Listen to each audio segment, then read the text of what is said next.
तो friends, welcome to my YouTube channel Jain knowledge hub, where you can enhance your knowledge. दोस्तों, आज हम CTET UPTET की जो इंपॉर्टेंट क्वेश्चन सीरीज चल रही है उसमें आज हमारी 15th वीडियो है।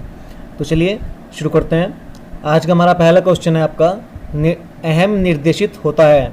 ऑप्शन है आपके सुख के सिद्धांत द्वारा, वास्तविकता सिद्धांत द्वारा, आदर्शवादी सिद्धांत द्वारा और सामान्य सिद्धांत द्वारा। तो फ्रेंड्स, जो अहम निर्देशित होता है वो होता है आपका वास्तविक सिद्धांत द्वारा, यानी आपका ऑप्शन नंबर 2 इज करेक्ट। ठीक है फ्रेंड्स, इसमें अगला क्वेश्चन है आपका, मनोवैज्ञानिक के अनुसार निम्नलिखित में से किस विधि द्वारा मूल प्रवृत्तियों में परिवर्तन लाया जा सकता है। आपके ऑप्शंस हैं सहसंबंध, मार्गांतरीकरण, विलयन और नवीनीकरण। तो फ्रेंड्स, जो मनोविज्ञान के अनुसार हम जो मानते हैं कि जो हमारी मूल प्रवृत्तियाँ होती हैं उसमें जो परिवर्तन लाया जा सकते हैं वो ला सकते हैं हम आपका मार्गांतरीकरण, यानी आपका ऑप्शन नंबर 2 इज करेक्ट। ठीक है फ्रेंड्स, नेक्स्ट क्वेश्चन इज, खिलौनों की आयु कहा जाता है। आपके ऑप्शंस हैं शिशुवावस्था, पूर्व बाल्यावस्था, उत्तर बाल्यावस्था को और सभी को। तो फ्रेंड्स, जो खिलौनों की जो आयु मानी जाती है वो मानी जाती है कि पूर्व बाल्यावस्था को, यानी आपका ऑप्शन नंबर 2 इज करेक्ट। यानी जो बाल्यावस्था है उससे पहले की जो आयु होती है उसको हम मानते हैं अपना खिलौनों की आयु। ठीक है फ्रेंड्स, इसमें आपका अगला क्वेश्चन है, निम्नलिखित में से कौन सा एक माध्यमिक विद्यालय की कक्ष में शिक्षक की भूमिका का सर्वोत्तम उचित वर्णन करता है। आपके ऑप्शंस हैं व्याख्यान देने के लिए पॉइंट प्रेजेंटेशन का प्रयोग करना, बहु परिप्रेक्ष्य को निस्तारित करना तथा एक आयामी परिप्रेक्ष्य का पर केंद्रीभूत होना, चर्चाओं के अवसर उपलब्ध कराना, प्रथम स्थान के लिए शिक्षार्थियों को आपस में प्रतिस्पर्धा के लिए बढ़ावा देना। तो फ्रेंड्स, जो एक विद्यालय में जो कक्ष में जो शिक्षक की जो भूमिका होती है जो सबसे महत्वपूर्ण है वो होती है आपकी चर्चाओं के अवसर उपलब्ध कराना, यानी कि बच्चों को चर्चा करने के लिए उनको प्रेरित करना, उनको किसी भी टॉपिक के बारे में या किसी भी पॉइंट के बारे में उनसे चर्चा करना, ये बहुत ही इम्पोर्टेंट है। ठीक है फ्रेंड्स, इसमें आपका अगला क्वेश्चन है, बच्चों के अधिगम को सुगम बनाने के लिए अध्यापकों को एक अच्छे कक्षाई परिवेश का सृजन करने की आवश्यकता है। इस प्रकार के अधिगम परिवेश बनाने के लिए दिए गए कथनों में से कौन सा कथन सत्य नहीं है, यानी कौन सा कथन सत्य नहीं है आपको बताना है। आपके ऑप्शन हैं शिक्षकों के अनुसार कार्य करना, बच्चों की स्वीकृति, शिक्षक का सकारात्मक रुख, बच्चे के प्रयासों का अनुमोदन। तो फ्रेंड्स, जो सबसे महत्वपूर्ण है बच्चों के प्रयासों का अनुमोदन भी इम्पोर्टेंट है, यानी ये भी सत्य है। शिक्षक का सकारात्मक रुख भी बहुत ही ज़्यादा इम्पोर्टेंट है, बच्चे की स्वीकृति भी बहुत ज़्यादा इम्पोर्टेंट है, लेकिन शिक्षक के अनुसार कार्य करना ये थोड़ा गलत लग रहा है, यानी आपका ऑप्शन नंबर 1 जो है ये आपका गलत है। ठीक है फ्रेंड्स, इसमें आपका अगला क्वेश्चन है, बच्चों की गलतियों के संबंध में निम्नलिखित में से कौन सा कथन सत्य है। बच्चे गलतियां तब करते हैं जब शिक्षक उदार हों और गलतियां करने पर उन्हें दंडित ना करता हो। ऑप्शन 2 है आपका, बच्चों की गलतियां शिक्षक के लिए महत्वहीन हैं, इसलिए उनको गलतियों पर ध्यान नहीं देना चाहिए। ऑप्शन 3 है आपका, बच्चे गलतियां करते हैं क्योंकि वे लापरवाह होते हैं। ऑप्शन 4 है आपका, बच्चों की गलतियां सीखने की प्रक्रिया का हिस्सा होती हैं। तो फ्रेंड, जो बच्चों की गलतियों में संबंध जो सत्य कथन है वो होगा आपका ऑप्शन नंबर डी, यानी कि जो बच्चों की गलतियां होती हैं वो सीखने की प्रक्रिया का एक हिस्सा होता है। अगर कोई बच्चा कोई कार्य कर रहा है और उसमें उससे गलती हो जाती है तो आगे से वो गलती नहीं कर पाएगा, क्योंकि उसको पता है कि इस गलती करने से ये कार्य खराब हो रहा है। ठीक है फ्रेंड्स, इसमें आपका अगला क्वेश्चन है, अधिगम की प्रक्रिया में प्रेरणा शिक्षार्थियों को दिशाहीन बनाती है, युवा शिक्षार्थियों के बीच सीखने की जिज्ञासा बनाती है, शिक्षार्थियों की स्मृति को तेज करती है, पुराने तथा नए ज्ञान में अंतर स्पष्ट करती है। तो फ्रेंड्स, जो अभिप्रेरणा होती है वो क्या होती है, यानी युवा शिक्षार्थियों के बीच सीखने की जिज्ञासा बढ़ाती है, यानी उनके अंदर जिज्ञासा बढ़ाती है पढ़ने की, सीखने की और पढ़ाने की। ठीक है फ्रेंड्स, इसमें आपका अगला क्वेश्चन है, मानव व्यक्तित्व निम्न में से किसका परिणाम है। आपके ऑप्शन है परवरिश और शिक्षा का, अनुवांशिकता और पर्यावरण के बीच संबंध का, केवल पर्यावरण का और केवल अनुवांशिकता का। तो फ्रेंड्स, जो मानव व्यक्तित्व है वो हमारा कह सकते हैं कि ये अनुवांशिकता और पर्यावरण के बीच में एक संबंध है, यानी आपका ऑप्शन नंबर 2 इज करेक्ट। ठीक है फ्रेंड्स, अगला क्वेश्चन में आपको बोला है कि अभिप्रेरणा और अधिगम के बारे में निम्नलिखित में से कौन सा एक कथन सही है। आपके ऑप्शंस हैं अधिगम तभी प्रभावी होता है जब शिक्षार्थी बाहरी पुरस्कारों का उपयोग करने से प्रेरित हो। दूसरा ऑप्शन है आपका अधिगम में प्रेरणा की कोई भूमिका नहीं होती, जो कि बिल्कुल गलत है। तीसरा ऑप्शन है आपका अधिगम केवल तभी प्रभावी होता है जब शिक्षार्थियों के भीतर प्रेरणा हो और सीखने की अंतर्निहित इच्छा हो।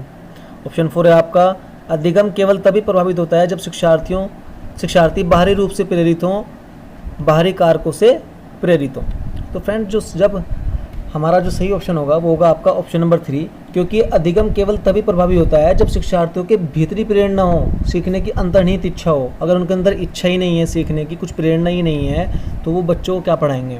तो इसलिए उनके अंदर भीतरी प्रेरणा उत्पन्न होनी चाहिए, तभी अभी अधिगम और अधिगम में एक कथन या एक संबंध स्थापित होगा। ठीक है फ्रेंड्स, इसमें आपका अगला क्वेश्चन है अधिगम अपेक्षाकृत व्यवहार में स्थायी परिवर्तन है जो अभ्यास अथवा अनुभव के परिणाम स्वरूप होता है। यह परिभाषा किस वैज्ञानिक ने दी? गेट्स ने, मॉर्गन ने, वुडवर्थ ने और गिलफोर्ड ने।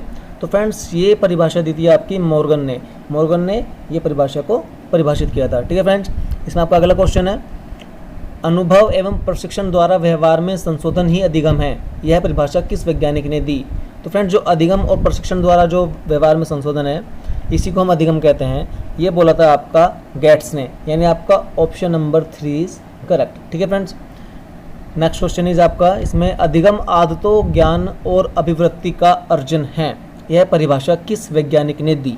तो फ्रेंड्स आपके ऑप्शन है मॉर्गन ने, क्रो एंड करो ने, वुडवर्थ ने और गिलफोर्ड ने।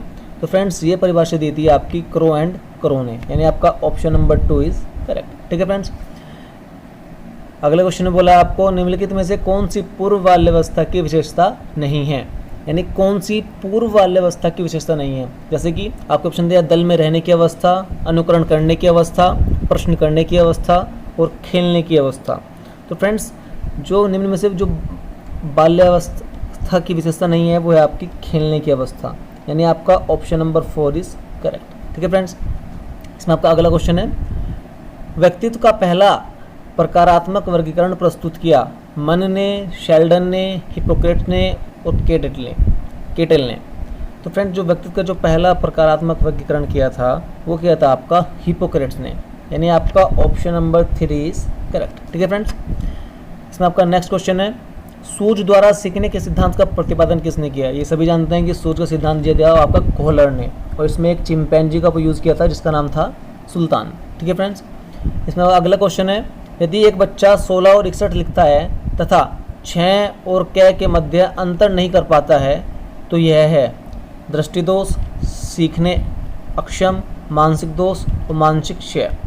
तो फ्रेंड्स अगर कोई बच्चा अगर 16 की जगह 16 की जगह 61 लिखता है और 6 की जगह क के बीच में अंतर स्थापित नहीं कर पाता है तो उसको बोलते हैं हम सीखने अक्षम, यानी उसको अभी सीखने का ज्ञान नहीं है या वो अंतर नहीं कर पा रहा। ठीक है फ्रेंड्स, इसमें आपका अगला क्वेश्चन है व्यवहार में होने वाले स्थायी परिवर्तन जो अभ्यास के कारण होते हैं को कहा जाता है सीखना, लिखना, क्रिया करना और कल्पना करना। तो फ्रेंड जो व्यवहार में होने वाला जो हमारा स्थायी परिवर्तन है जो अभ्यास के कारण होते हैं उसको बोलते हैं हम सीखना, यानी जब हम बार बार अभ्यास करते हैं या उसके कारण हमारे व्यवहार में जो परिवर्तन होता है उसको बोलते हैं हम सीखना। ठीक है फ्रेंड्स, इसमें आपका अगला क्वेश्चन है घनिष्ठ मित्र की प्रवृत्ति पाई जाती है शैशवावस्था में, बाल्यावस्था में, किशोरावस्था में और उपयुक्त सभी।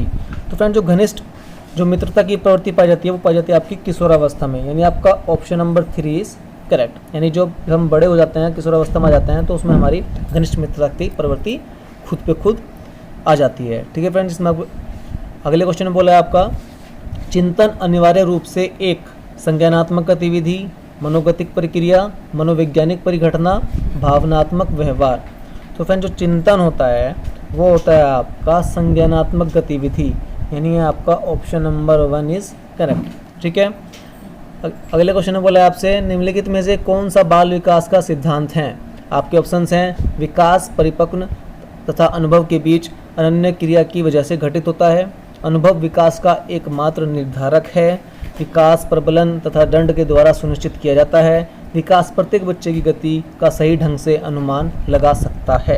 तो फ्रेंड्स इसमें सही ऑप्शन होगा आपका विकास परिपक्व तथा अनुभव के बीच अनन्य क्रिया की वजह से घटित होता है, यानी आपका ऑप्शन नंबर 1 इज करेक्ट। ठीक है, अगला क्वेश्चन में बोला है आपसे जो बुद्धि सिद्धांत में सम्मिलित मानसिक प्रक्रियाओं जैसे पराघटक और बुद्धि द्वारा लाए जा सकने वाले विविध रूपों जैसे सृजनात्मक बुद्धि को शामिल करता है वह है, आपके ऑप्शन हैं स्टर्नबर्ग का बुद्धिमत्ता का त्रिमंत्र सिद्धांत, बुद्धि का सावेट सिद्धांत, थ्रस्टन की प्राथमिक मानसिक योग्यताएं, स्पीयरमैन का जी कारक। तो फ्रेंड्स इसका सही ऑप्शन होगा आपका ऑप्शन नंबर ए, यानी स्टर्नबर्ग की बुद्धिमत्ता का त्रिमंत्र सिद्धांत इसमें शामिल करता है। ठीक है फ्रेंड्स, इसमें अगला क्वेश्चन आपसे बोला है कि शब्दों में अक्षर के क्रम को पढ़ने में कठिनाई का अनुभव करना और अक्सर चाक्षुष स्मृति का ह्रास से संबंधित जो बीमारी होती है उसको बोलते हैं हम।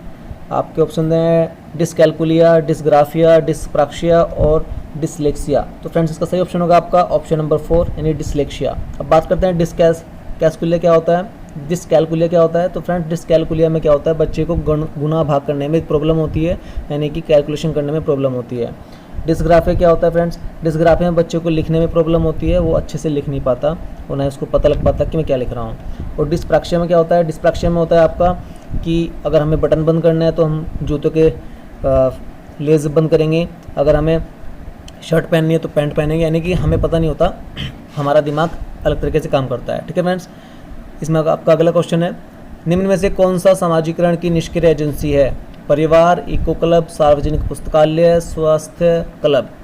तो फ्रेंड्स जो सामाजिकरण की जो निष्क्रिय एजेंसी है वो आपकी सार्वजनिक पुस्तकालय, यानी आपका ऑप्शन नंबर 3 इज करेक्ट। ठीक है फ्रेंड्स, इसमें आपका अगला क्वेश्चन है कि संवेदना और अभिव्यक्ति जानने की सबसे उपयुक्त विधि है, निरीक्षण विधि, प्रश्नावली विधि, साक्षात्कार विधि और उपरोक्त सभी।